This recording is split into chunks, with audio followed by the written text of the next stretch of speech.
ሰላም ጤና ይስጥልን። በመላው ዓለም ለምትገኙ የተወደዳችሁ የገሞራ ሚዲያ ቤተሰቦች መጋቢት 15 ቀን 2018 ዓ.ም የማለዳ ዜናዎችን ይዘንላችሁ ቀርበናል። የአብይ አህመድ አገዛዝ የመንግስት ሰራተኞችን በግዳጅ ምርጫ ካርድ እንዲወስዱ እያደረገ መሆኑ ተሰምቷል። በአማራ ፋኖ ብሔራዊ ንቅናቄ ምኒልክ ህዝብ 104ኛ ኮር 23ኛ ክፍለ ጦር በትንታ ወረዳ ባደረገው ተጋድሎ የጠላት ምሽጎችን ደረማምሶ ሙሉ ከተማዋን ተቆጣጥሮ አለም።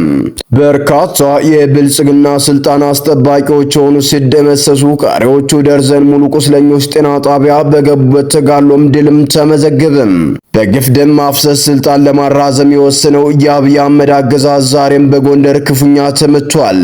ካፋብን በወረዳው አቅጣጫ መሰረት ምኒልክ ዕዝ ልጅ ኢያሱ ኮር የክፍለ ጦር አደረጃጀት ይፋ ሲያደርግ አገዛዙ ጦር በባህር ዳር መስፈሩ ተነግሯል። ጄኔራል ታደሰ ወረደ ጦርነቱ አይቀሬ ስለሆነ በሎጂስቲክና በሰው ኃይል መዘጋጀት ይጠበቅብናል ሲሉ አቋማቸውን ይፋ አድርገዋል። በሱዳን ሆስፒታል ላይ በተፈጸመ የድሮን ጥቃት 64 ሰዎች መገደላቸውን የዓለም ጤና ድርጅት አስታውቋል። አሜሪካና ዩናይትድ ኪንግደም በመካከለኛው ምስራቅ ሲመክሩ፣ ኢራን በበኩሏ ዛቻ አያሳድርብኝም ብላለች።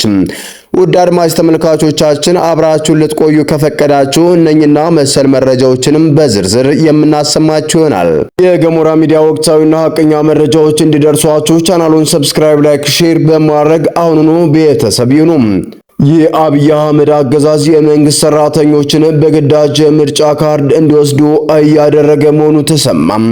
2 ወር ገደማ ለቀረውና ስልጣኔን ያራዝምልኛል ብሎ የሚጠብቁትን የግንቦቱን ምርጫ የሲቪል ሰርቪስ የመንግስት ሰራተኞች በግዳጅ መራጮች ካርድ እንዲያወጡ እየተገደዱ መሆኑንም ገሞራ ሚዲያ በማጣራት ማረጋገጥም ችላለች። በፌዴራል በክልሎችና በከተማ አስተዳደሮች የሲቪል ሰርቪስ ሰራተኞች ሙሉ በሙሉ የምርጫ ካርድ እንዲያወጡ በገዢው ብልጽግና ፓርቲ በኩል እቅድ ወጥቶ የተፈጸመውን ዘገባው አመላክቷል።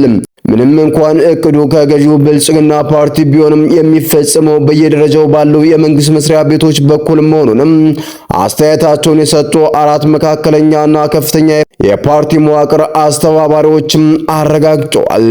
የመጨረሻው ምዝገባ ከመጀመሩ አስቀድሞ በየደረጃው ለመንግስት መስሪያ ቤቶች በወረደው አቅጣጫ እቅዱ ተግባራዊ እየተደረገ እንደሚገኝም ምንጮችም ጠቁመዋል። የሲቪል ሰርቪስ ሰራተኞች በአስገዳጅ ሁኔታ የምርጫ ካርድ እንዲያወጡ አቅጣጫ መቀመጡንም ሚዲያችን የተመለከተችው ከውስጥ ማስታወሻዎች መካከል አንዱ የመንግስት መስሪያ ቤት ሰራተኞች የተላለፈው መልእክትም አስገዳጅነቱንም ለማመላከትም ጥብቅ ማስታወቂያም በሚል እየተገለጸም ነው። በየመንግስት መስሪያ ቤቱ የተላለፈ ጥብቅ ማሳሰቢያ አዘል ማስታወቂያዎች ሁሉም ሰራተኞች የምርጫ ካርድ አውጥተው ለሚሰሩበት ተቋም ተጠሪዎች የማሳወቅ ግዴታም ተጥሎባቸዋል። ሰራተኞቹ በተቀመጠው ቀነ ገደብ መሰረት የምርጫ ካርድ ካወጡ በኋላ የመራጭ መለያ ቁጥር በየመስሪያ ቤቱ ማስመዝገብ ይጠበቅባቸዋል። ባለቆቻቸው አስገዳጅ ጫና የምርጫ ካርድ ማውጣታቸውን የፌዴራል መንግስትና የአዲስ አበባ አስተዳደር ሲቪል ሰርቪስ ሰራተኞች መግለጻቸውንም በዘገባውም ተመላክቷል። በአማራ ፋኖ ብሔራዊ ንቅናቄ ምኒልክ ህዝብ 104ኛ ኮር 23ኛ ክፍለ ጦር በትንታ ወረዳ ባደረገው ተጋድሎ የጠላት ምሽጎችን ደረማምሶ ሙሉ ከተማዋን ተቆጣጥሮ አለም። ትናንት አጥቢያ ሌሊት የተጀመረው ተጋድሎ እስከ እኩለ ቀን ድረስ የዘለቀ ሲሆን በዚህም ፋኖ ስልታዊ የጦር ቴክኒኮችን በመጠቀም ከተማዋን ጨምሮ የጠላት ካምፖችን በቁጥጥሩ ስርም አስገብቶ ውሏል። በከተማዋ የነበረው ትልቁ የጠላት ወታደራዊ ካምፕ በፋኖ የተሰበረ ሲሆን በዚህም በካምፑ ዙሪያ ላይ ሆኖም ከቡድን መሳሪያ ጀምሮ አጥምዶ ሲዋጋ ከነበረው የጠላት ኃይል መካከል 1 ሻለቃ ሙሉ በሙሉም ተደምስሷል። በአካባቢው የነበረው የአገዛዙ ኃይል ከወደ ፋኖ የተዘነዘረበትን ጥቃት መቋቋም ባለመቻሉም ከግንብና ከማሻ ተጨማሪ ኃይል በማሰባሰብ በከባድ መሳሪያ የታገዘ ለሁለተኛ ዙር ማጥቃት ያደረገ ቢሆንም የ23ኛ ክፍለ ጦር አባላት በወሰዱት የጸረ ማጥቃት እርምጃ ከባድ የሰብአዊና ቁሳዊ ውድመትም አድርሰውበታል። በመጨረሻም የፋኖ አባላቱ ለህዝብ ደህንነት ቅድሚያ በመስጠትና ንጹሃን እንዳይጎዱ በማሰብ የማረኩትን መሳሪያና ሌሎች የጠላት ንብረቶችን ይዘው አካባቢውን ለቀው ወጥተዋል።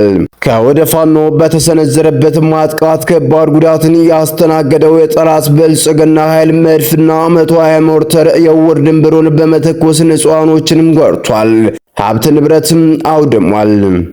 በተመሳሳይ መረጃም በርካታ የብልጽግና ስልጣን አስጠባቂዎች ሆኑ ሲደመሰሱ ቀሪዎቹ ደርዘን ሙሉ ቁስለኞች ጤና ጣቢያ በገቡበት ተጋድሎ ድል ተመዘገበ።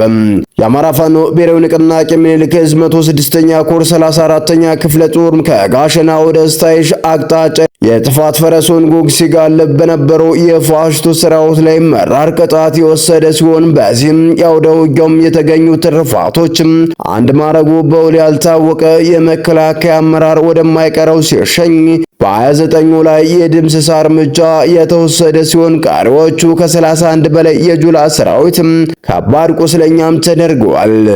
ጥምር ጦር እያሉ የሚያሞካሹት ወዳደር ሰራዊታቸው ጥምር አስከሬንም ተደርጓል። በዚያው ውጊያም የአቶ አብይ አህመድ ከዝናሽ የሚሆን የደቀለው ልጅ የለም።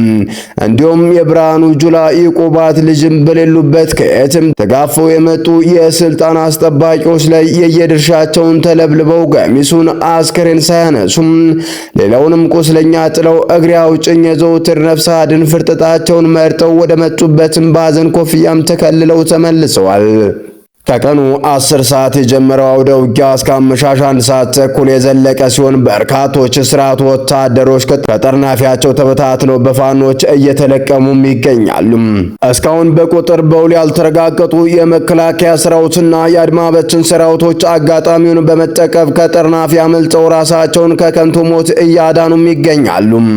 በመጨረሻም በግፍ ደም ማፍሰስ ስልጣን ለማራዘም የወሰነው የአብይ አህመድ አገዛዝ ዛሬም በጎንደር ክፉኛ ተመቷል።